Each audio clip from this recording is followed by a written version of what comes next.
Auto, lorry, tipper డ్రైవర్లకు CM Chandrababu Naidu వెన్నుపోటు పొడిచారని, వారికి నేడు పండగ కాదు దండగ రోజుగా గుర్తుండేలా చేశారని వైసీపీ నేత, మాజీ మంత్రి పేర్ని నాని విమర్శించారు. ఎన్నికల ముందు డ్రైవర్ల కోసం మేనిఫెస్టోలో ప్రకటించిన దానికి, నేడు చేస్తున్న దానికి ఏమాత్రమైన సంబంధం ఉందా అని పేర్ని ప్రశ్నించారు.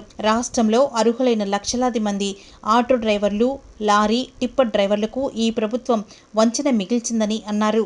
వైసీపీ మేనిఫెస్టోలో చెప్పినట్లుగా వాహన మిత్ర ద్వారా అర్హులైన ప్రతి ఆటో, టాక్సీ, మ్యాక్సీ క్యాబ్ డ్రైవర్లకు జగన్ అండగా నిలిచారని, కానీ ఇవాళ ఇచ్చిన మాటను నిలబెట్టుకోలేని దుస్థితిలోనూ తమ గొప్పతనాన్ని చంద్రబాబు సిగ్గు లేకుండా చాటుకుంటున్నారని విమర్శించారు. చంద్రబాబు, పవన్, లోకేష్లు 3 కాకి చొక్కాలు వేసి ఆటో డ్రైవర్ల సేవలో అనే పేరుతో భారీ ప్రచార కార్యక్రమంలో పాల్గొన్నారని పేర్ని ఆరోపించారు.